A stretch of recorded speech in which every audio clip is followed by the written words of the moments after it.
2-minute warning, 5 minutes.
Yeah, I appreciate that. Carol. It's a good afro. Took a while.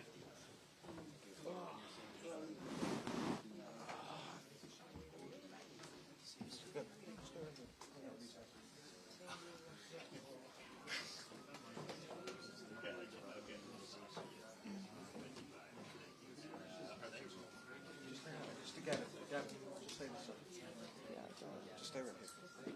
All right.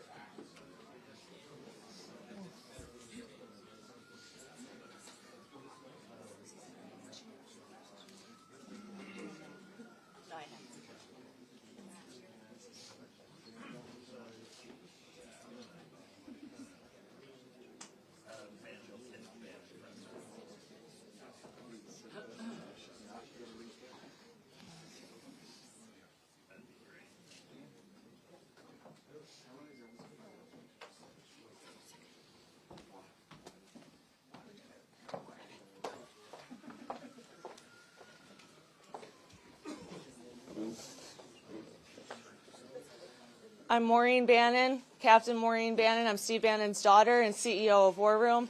My father will give.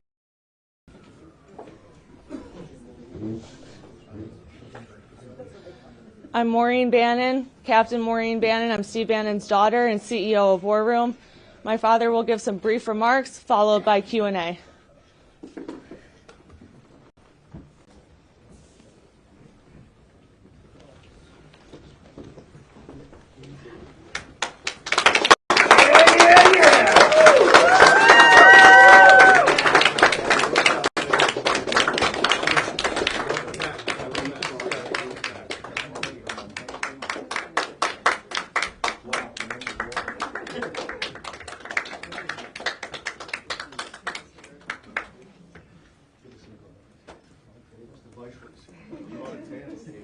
Yeah.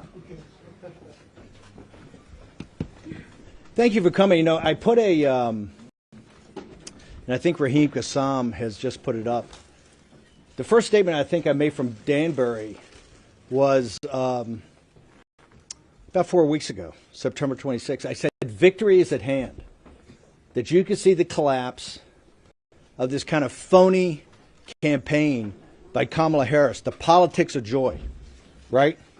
And she had nothing to back it up whatsoever. And you could see the beginning in the polls start to come our way.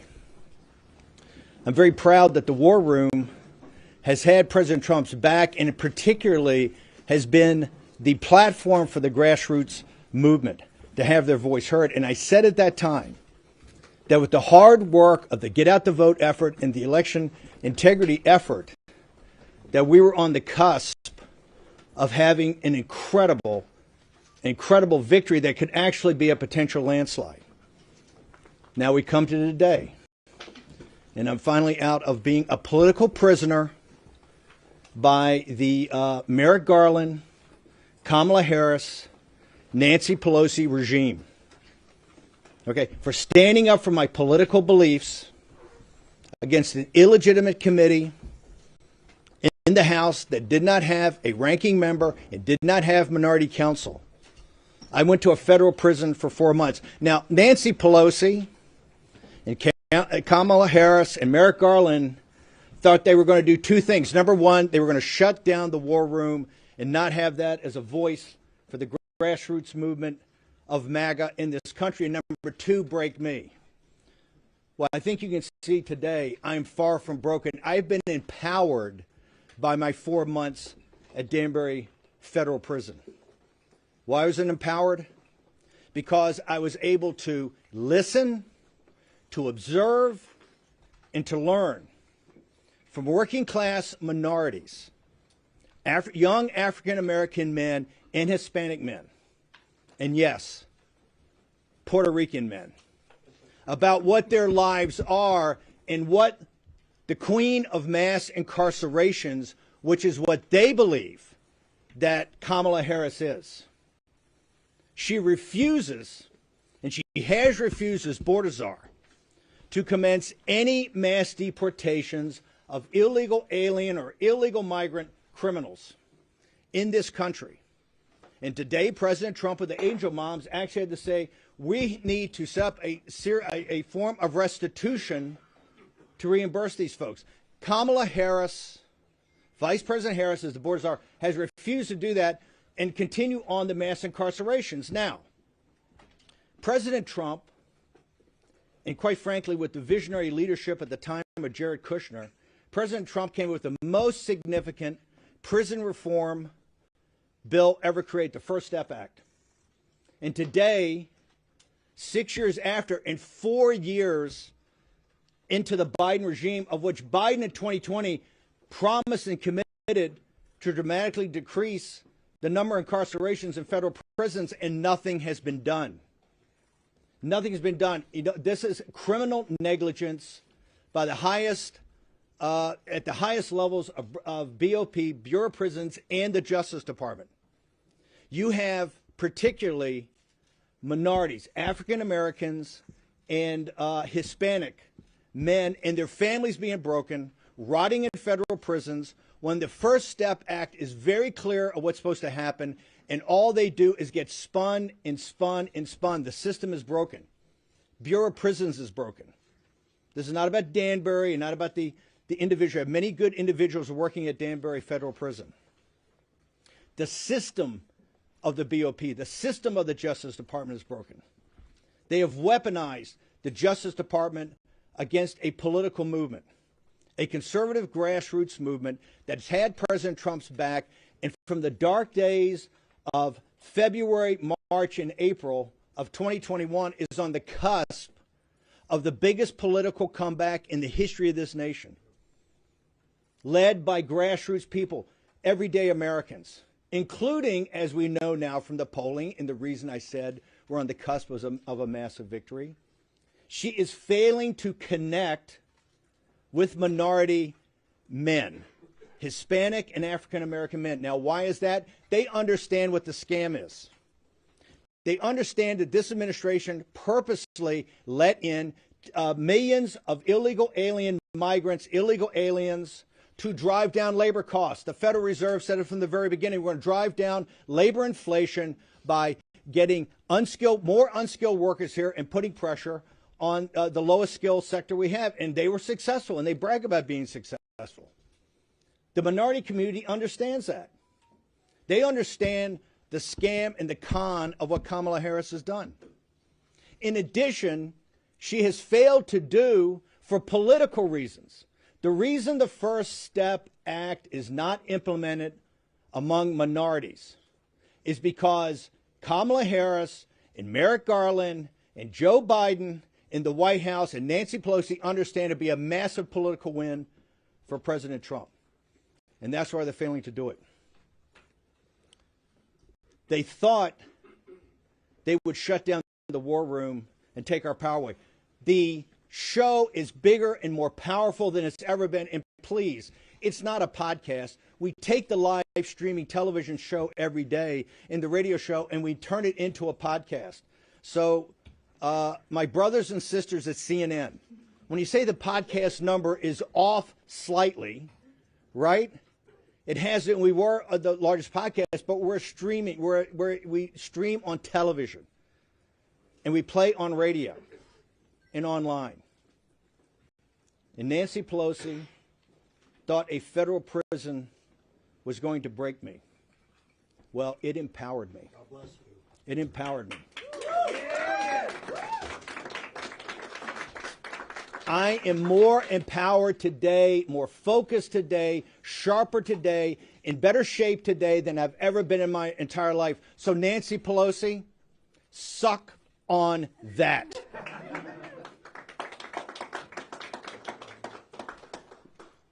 The desperation of Kamala Harris and in her campaign is obvious.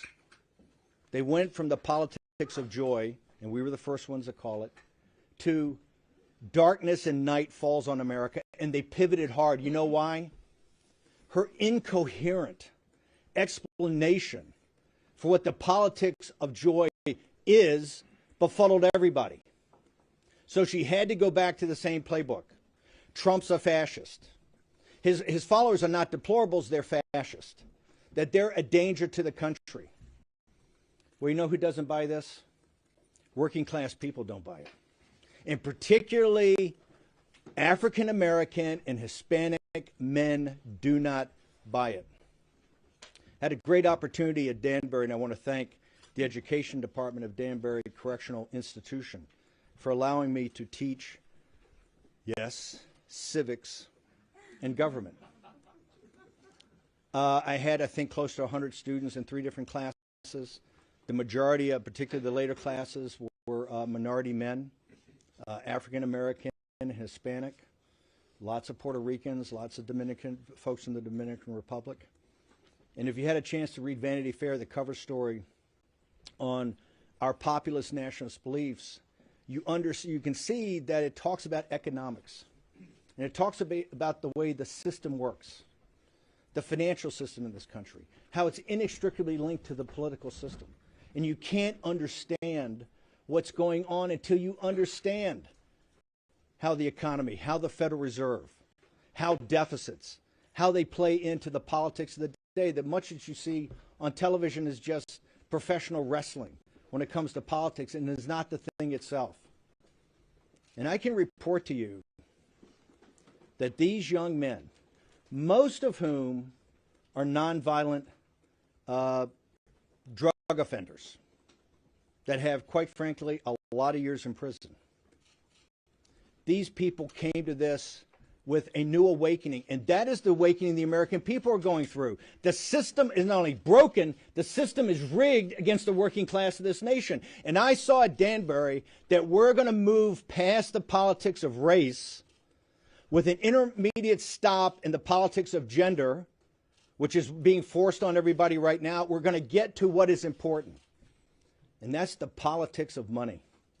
And once we get to the politics of money, there's going to be some fundamental changes in this country. I want to thank you folks for coming. I'm far from broken, and I appreciate you guys attending. And I will tell you, if President Trump's grassroots forces combine as we can combine right now, you're going to see unbelievable numbers next Tuesday. However, the Democrats are not going to give up. They just hired Mark Elias.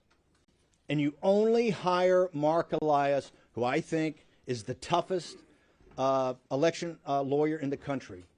You only hire Mark Elias when you want to go to the mattresses. They understand they can't beat us at the ballot box.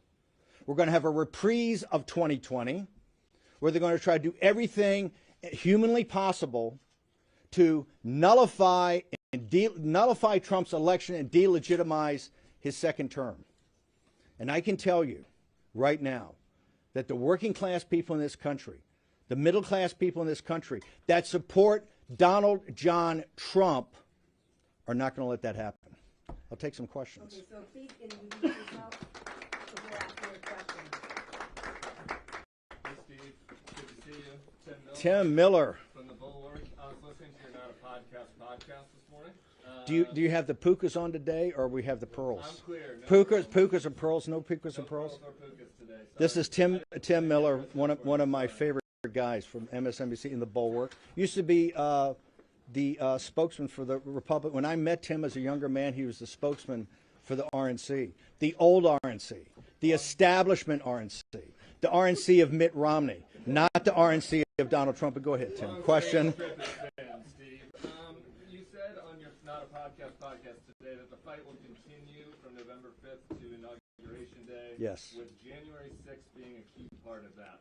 Yes. So are you planning an encore from the last? No, Jamie Raskin. I think, Tim, what you ought to focus on is Jamie Raskin. Jamie Raskin saying right now, if they take the House by one seat, that they will go back to their committee report and they will say President Trump's an insurrectionist, that Bannon went to prison, Navarro went to prison, President Trump's been indicted, and they will sit there and go, hey, the Supreme Court may have issued a 9-0 opinion about him being on the ballot, but it doesn't mean we have to sit him as president. This is what they're thinking up right now. Nancy Pelosi gave an interview to Rolling Stone magazine. She said her number one priority is to make sure that Donald Trump is not only not elected, a re-elected president of the United States, but he never sets foot in the White House. Nancy Pelosi and Jamie Raskin right now are thinking about, and they're very open about it, of not certifying a Trump victory on November 5th. And that's not me saying, that's Jamie Raskin saying it. Kamala Harris victory. What are your plans for after November 5th with the Kamala Harris victory, the ballot box? We're going to make sure that Kamala Harris doesn't win on November 5th. We're highly confident that. We've seen the polls. You've seen the numbers coming in. We're going to, look, we believe in the American system of democracy. We believe that, and the reason we like democracy, we're winning, right? And we're going to win on November 5th. I do just wonder then, But you do agree with me on Jamie Raskin, that Jamie Raskin's already said they're not going to certify President Trump? I don't agree with that. I do wonder, though, you're teaching civics. You know, you're out of prison. I wonder if you're any reforms looking back on the last January 6th and the fact that you incited a mob that ended hang on. If you look at what we said, is that as the states requested, 7 states requested, never got to a full review. This is because Vice President Pence didn't handle it correctly. This is because Vice President Pence did not handle it correctly. No, absolutely no change. For the simple reason is that we should have had a review as requested by the states for all 7 states at that time. Tim, thank you very much. One question at a time. Okay. But Tim, if you want to continue to make speeches, it's good television. I don't want to talk about personal conversations, but we've had a chat. You have talked with former President Trump this morning? We've had a chat. Have you talked about Election Day coming up? I don't want to discuss what we're talking about, but he's, by the way, he watches the show. He saw the show this morning. The show this morning didn't talk about my time in prison. What it talked about was 2 things. Number one, a massive grassroots effort that's underway that has to culminate on November 5th, particularly in places like Pennsylvania.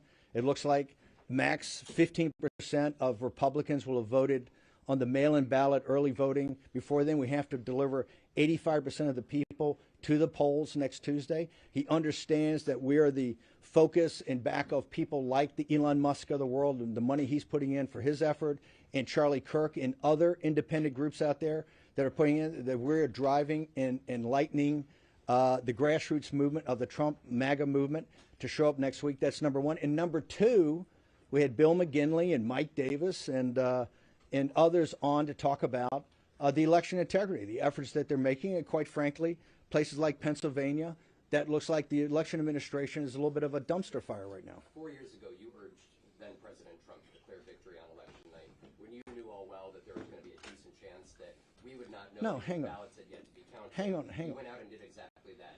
Have you urged him to do this? Hang on for a second. When I said that 4 years ago, it was, why did I say that? Why did I say that? Because a guy named Mark Elias came up with a report that 2 individuals, Bill McGinley and Raheem Kassam, helped deconstruct in July of 2020. And he walked through how the Democrat Party was going to steal the election with illegitimate mail-in ballots. He said, illegitimate ballots. They were mail ballots that American voters cast. I totally, by the way, we can argue, we can adjudicate that. Hang on. We can argue that. President Trump came up at 2:30 in the morning and talked. He should have done it at 11 o'clock at night in 2020. Okay? I am urging President Trump, if the votes come in like it looks like they're going to come in, he should step up and inform the American citizens of exactly what's going on and not keep people in the dark like was done in 2020. So President Trump should step up and walk people through state by state of where these leads are and how these leads came about. We're not prepared. We're not prepared to have in the dark of night all the problems that happened last time. Okay, the 2020 election was stolen. Okay, I will never back off that. And we know that you wanted him to stay on as president. We know that you wanted the election. I didn't want that. What I wanted was I wanted the will of the American people at the ballot box to be effectuated. I want the will of the American people at the ballot box to be effectuated. That's what I wanted. Steve, yes, sir. Road steamer here. I'm wondering when's the next insurrection, and can we storm the Burger King after this? Like, can we do that? I mean, doesn't he look great now? We were in Danbury the first month together. He looks great. You don't remember me? We were lifting weights and stuff in the weight room. When's the next insurrection? How are we going to do this and stuff, man? You know what? Well, I'm leaving. I'm having a good time. He looks like Yoda with AIDS right now. Ronnie Rhodes team, no political violence, people. This place smells like mothballs. Yes, sir. Yes, sir.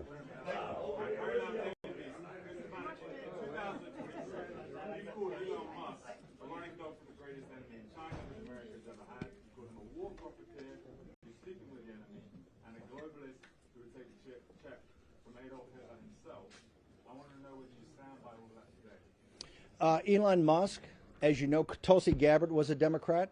Robert F. Kennedy Jr. was a Democrat. Elon Musk was a very progressive Democrat. They've all become awakened by the MAGA movement.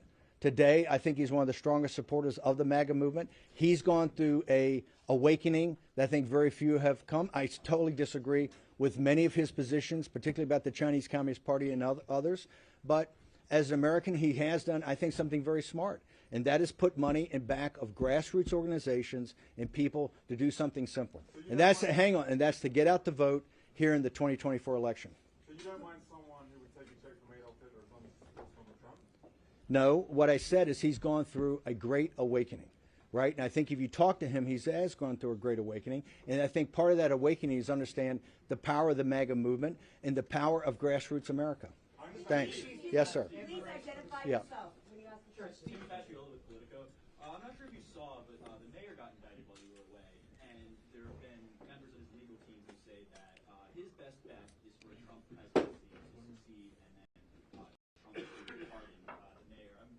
So I'll repeat the question so people can hear it. So this is a question about Eric Adams and about he thinks about Trump's. I have no earthly idea about Eric. Well, not about. I see what Eric Adams has been charged with, but I don't think. I think it's. I have no earthly idea about that. And all I know is President Trump thinks that New York City, this metropolitan area, is in deep trouble. Right, rising crime. The streets are filthy. I think President Trump has not been a supporter of things doing with Eric Adams, Mayor Adams' administration. So I don't know. You should ask President Trump that. Steve, yes, sir. What are you going to do over the next? You've got 6 days. You're out now. You've got 6 days between now and the election, and then maybe some period afterwards in which this will be still at stake. What are you going to be doing during those days besides the war we're in? Well, there's a lot of different options.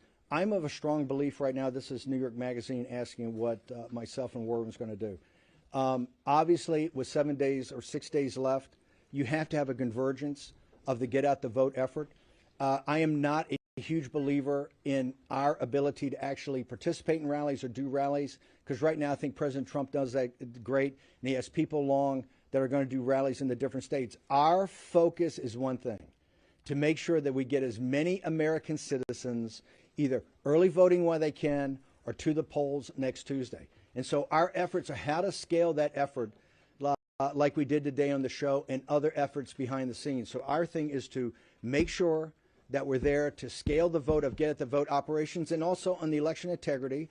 Today we had Bill McGinley, one of the senior lawyers on there, and he's still calling for volunteers. I think there's been 200,000 election integrity volunteers. We need to get people in the counting rooms. We need to get people around the tables to do ballot curing. Okay, so there's still need for that, so we're going to call for that. So our efforts are on the election integrity efforts to where we can be supportive and then get out the vote. Yes, sir. Peter Harrell, obviously, it seems if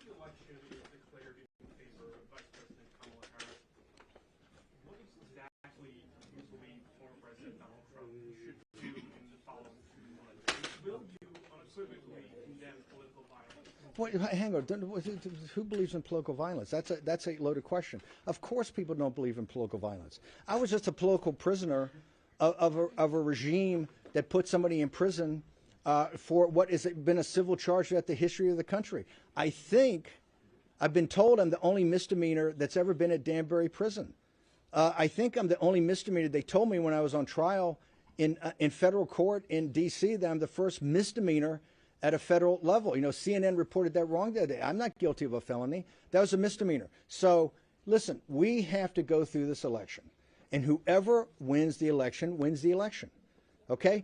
I think we can show we're pretty powerful in opposition. Right? So if whoever wins, wins. But I can tell you right now, it's not Trump that's hiring Mark Elias. It's not Trump's going to the mattresses about election integrity right now. It is Kamala Harris's campaign. And why is she doing that? Because the politics of joy was an epic fail. Now, why was it an epic fail? Because she couldn't take the narrative and actually put together a coherent set of policies that people could understand. And so she's pivoted. She's pivoted worse than Hillary Clinton. She doesn't call people deplorable. She calls them fascist. This rhetoric is dangerous. It's dangerous, and all they're doing is ratcheting it up. And you're going to see the working class people in this country, the middle class people in this country, that are in back of the greatest political comeback in American political history, are going to say, whoever wins this election, wins this election. Yes, sir. My name is Joe the Box. I'm with the America First Warehouse, part of Real America Voice. 1,392 days have been since Ashley Babbitt was shot and murdered at the Capitol. 820 days, Mickey Wickoff, Nicole Ruff, to sit outside the gulag next to the... Can we get a question? The question is Okay. this, sir. Yes, sir. What can we tell them? Because now, 315 in jail, 314 today. What can we tell them to expect? Here's what I think. If you look down range for a second of President Trump's second term, that commences on January 20th. Look at what's going to happen. Number one, the debt ceiling. We hit the debt ceiling almost immediately. Number two, you have the expiration of President Trump's tax cuts. Number three, the government runs out of money December 20th. It looks like it's not going to be an omnibus. President Trump has to deal with a massive fiscal crisis, okay, economic and fiscal crisis. In addition, you need to start to do what Kamala Harris failed to do. That's the reason that African-American men and Hispanic men are not voting for her and staying away, is that you have to begin the mass deportations of illegal alien criminals. That is in the first couple of weeks of his second term. There are many things that have to happen and many investigations that should take place under the proper structure, apparatuses, and to be adjudicated.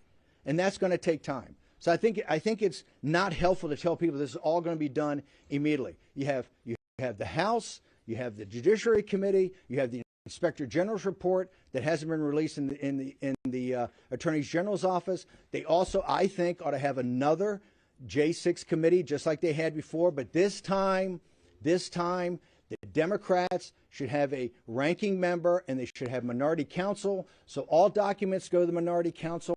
All witnesses go to the minority counsel. People are cross-examined, and we do it in the right way.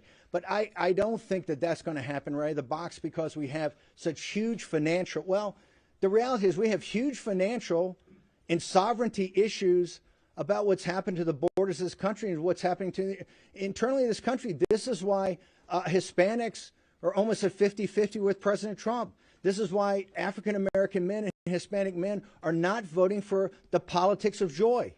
They see their lives right now are not about the politics of joy.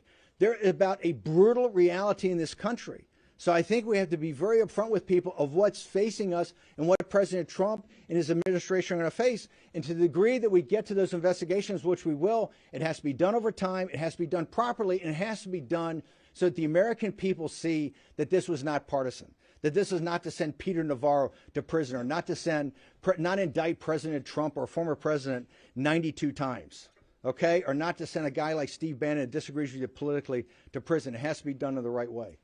Yes, ma'am. You call yourself a political prisoner? If so, why do you think that you were released then a week before the election? Also, we're in New York. Trump just had a rally at MSG. You said you spent time with Puerto Rican men while in prison.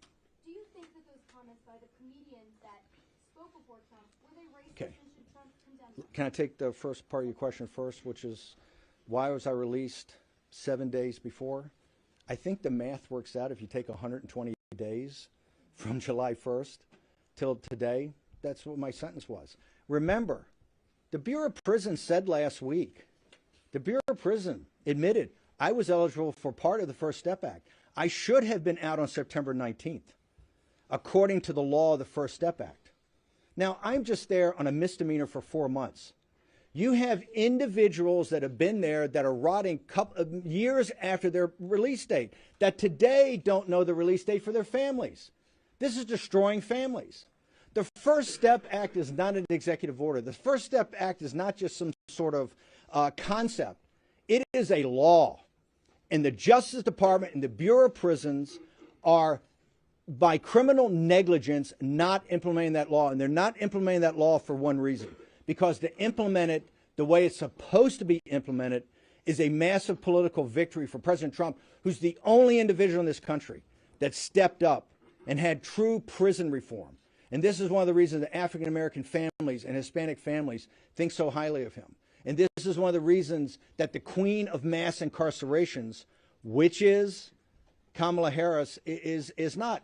Let's talk about the Puerto Rican situation. Why is President Trump, why is Florida no longer a battleground state? One of the reasons and significant reasons is the Puerto Rican support of President Trump and his policies.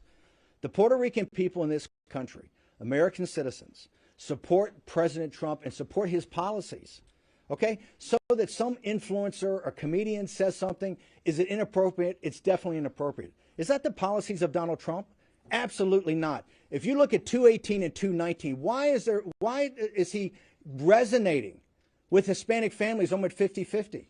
Why with African American men? Because the economic policies of President Trump had blue-collar workers getting higher increases than white-collar workers, non-college graduates getting higher wage increases than college graduates in 218 and 219, with almost zero interest rates and almost zero inflation.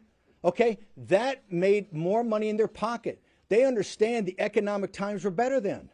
This is one of the reasons that the politics of joy didn't work. And when she pivoted to this dark night in America, it's not working either. They support President Trump, and he's going to get historic numbers. Now, what the comedian said or the influencer said is clearly inappropriate.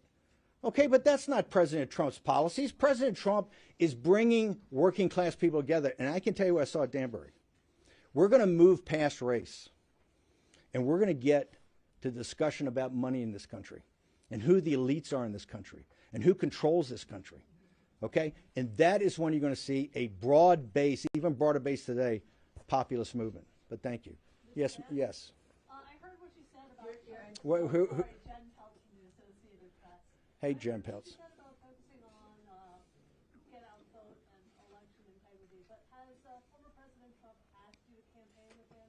And are you going to do that? Like I said, my focus is on victory next Tuesday at the biggest number possible, because folks, don't think it ends on Tuesday. You don't hire Mark Elias to go to the mattresses if you think it's going to end on Tuesday. This is going to take a while to sort through. Okay, and you can see by the election administration problems in Pennsylvania, you see what they're talking about in Maricopa County already, about how long it's going to take to count the votes, right? This is going to go on. So it's most important for President Trump and his followers to make sure that we put up the maximum number possible. And one of the things I don't like, even hearing, is people talking about roles in the administration, or people talking about, oh, let's go try to win the popular vote, or people talking about, oh, we're overconfident. There's a lot of confidence. We should run now like we're 20 points behind and run hard.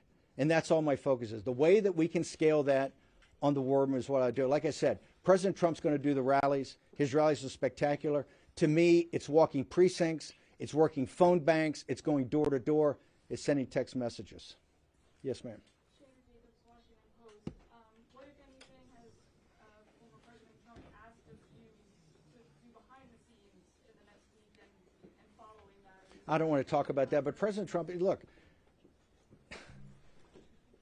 back in 2021, when some of the Republican establishment abandoned President Trump, the MAGA movement started to actually get about organization, the precinct strategy and other things like that, that become organizing principles for them.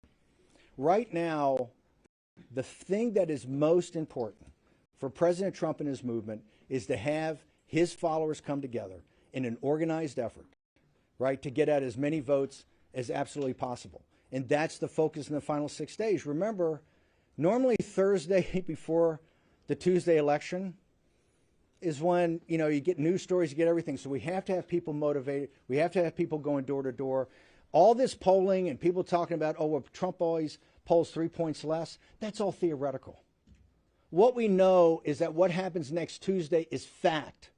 And the only thing that matters is votes that can be certified from American citizens. And that's what we're focused on. Yes, ma'am. I like a bit of recidivism right now, Steve, I have to say.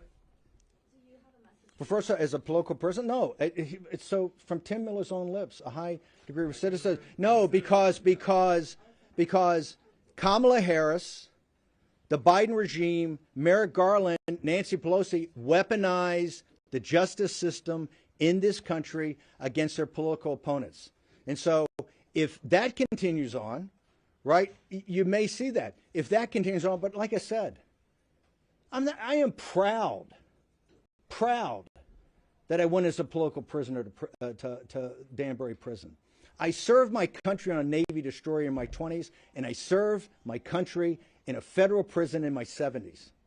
If you're not prepared to be thrown in prison by this weaponized Justice Department, then you're not prepared to stand up and fight for your country.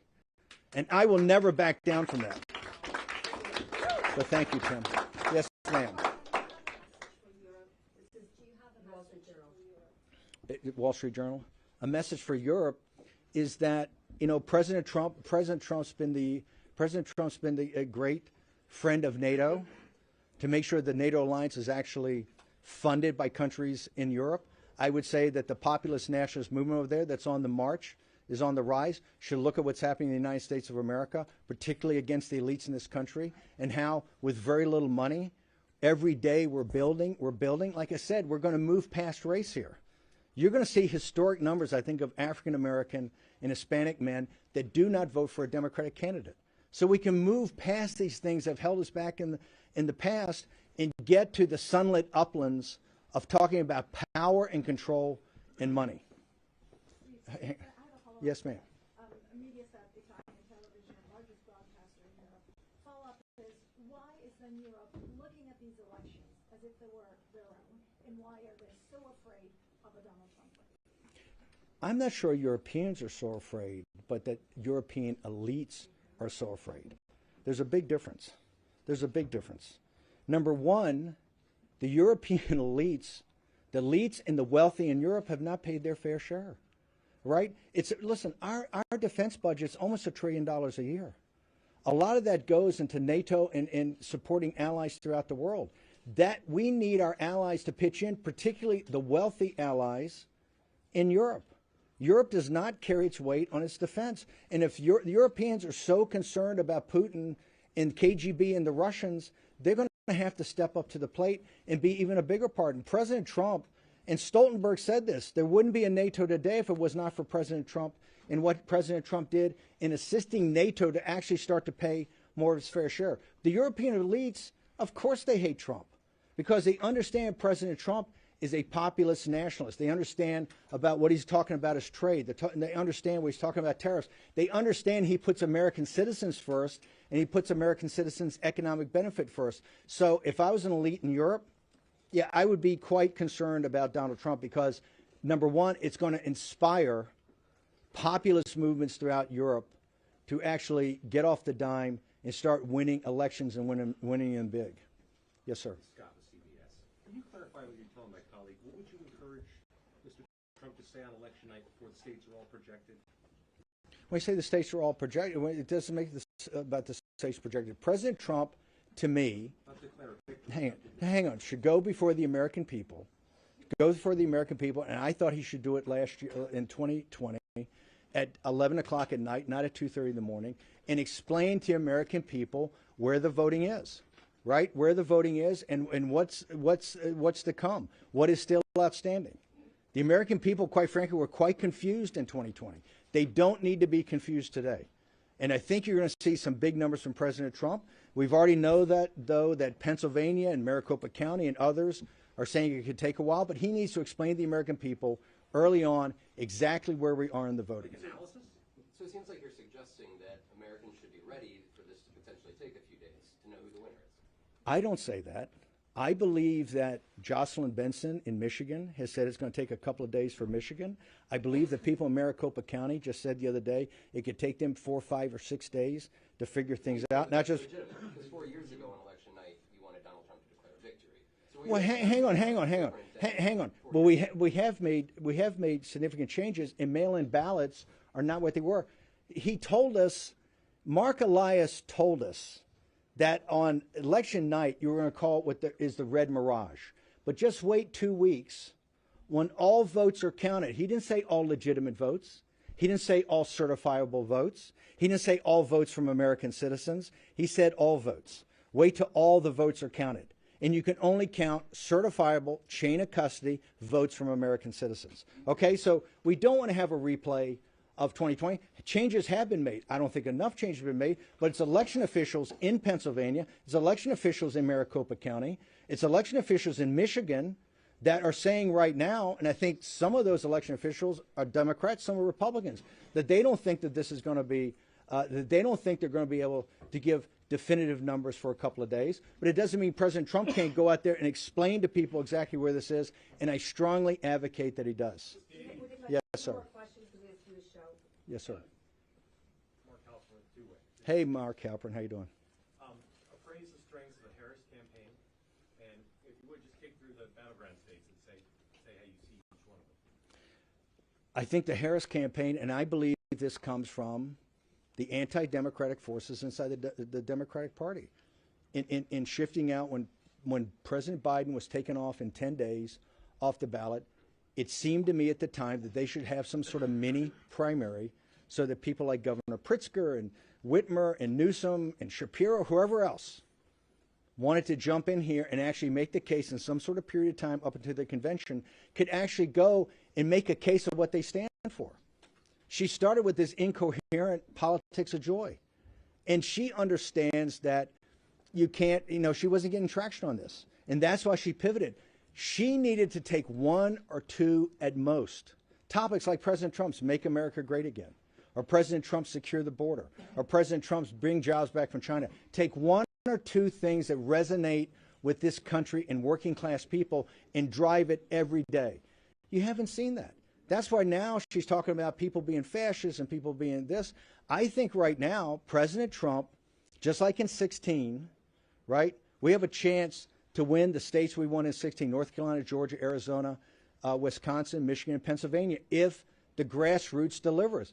And I think maybe even throw in Nevada, which we didn't win in 2016. I think President Trump could get up to over 300 electoral votes if people are focused today. And I think the Harris campaign it's not focused, and it's particularly not focused on issues that are obviously at the highest levels of the American people. So I think if the job of the grassroots is done, and this is why I'm not sure it's important for me to go to a rally with President Trump or go to a rally with other people, but to do the work that you need to have done to make sure those votes get out there so that there's no question, even if some things happen on ballot counting over, that we have gotten big enough margins that the votes that remaining were bigger, we have bigger margins than the votes outstanding remaining. I asked you about her strengths, and you just listed weaknesses.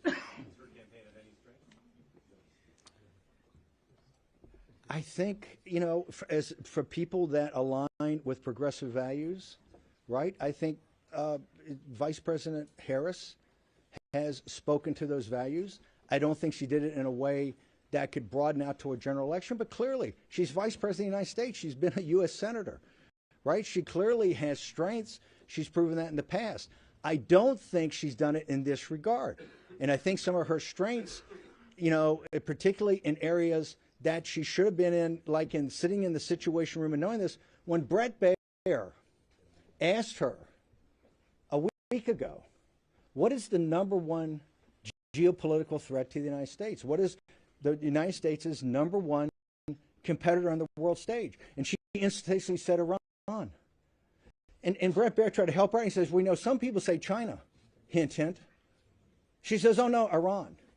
If you say that Iran is the number one, a regional power is the number one threat to the United States of America, given what the Chinese Communist Party, which is a mortal enemy, not the Chinese people and not the nation of China, but the Chinese Communist Party, a mortal enemy of the United States. If you sit there and want to be commander-in-chief and you say the number one threat when you have a chance to back off and say it's Iran, you're not ready to be commander-in-chief. And clearly you haven't learned anything or anything important in your 4 years as vice president sitting in the Situation Room. Anybody? Yes, ma'am. Yes. I got a question regarding the European issues. The conservatives in Europe view Donald Trump's potential presidency as a whole.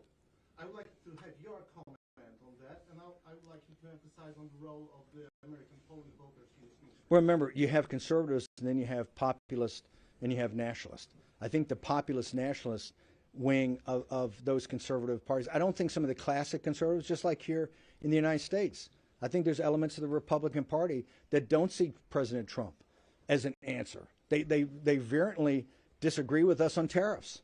They vehemently disagree with us on things like the U.S. Steel takeover by Nippon Steel, things that a guy like Fetterman would back, right? So I think some of the classic conservatives don't see President Trump as somebody that represents a policy portfolio that would interest him. But I do think that the populists in those countries do, and I do think the populist nationalists specifically do. Okay, so we've got time for about one more question. Okay, thank you. I'm so glad you're out. So speaking of the money of politics, New York City spends about What organization? Writer, Human Events. Okay. Okay, so speaking about the money of politics, New York City spends about $5 billion on illegal aliens. Do you think that was part of the reason why Madison Square Garden, which holds 19,500 seats, had over 200,000 people clamoring to get in, and New Yorkers decked out in MAGA gear?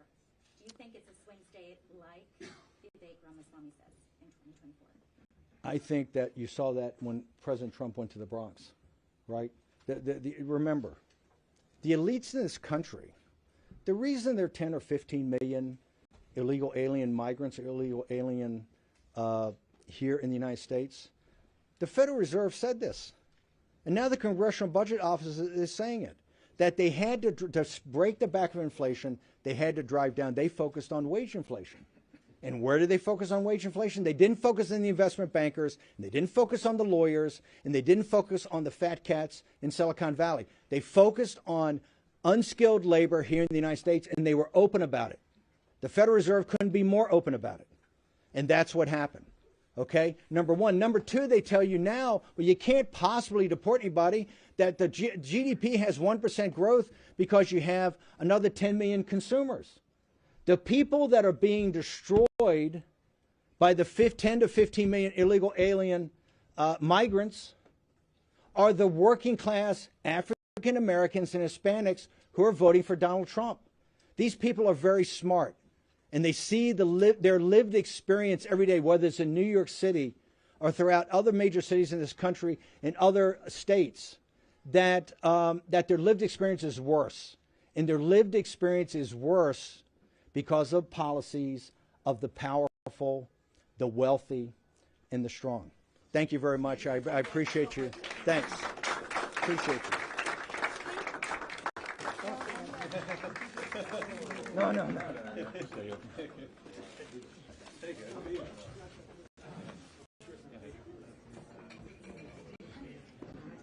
Thanks, everyone. If everybody could get moving ASAP, we need the room back to do the 5 o'clock show.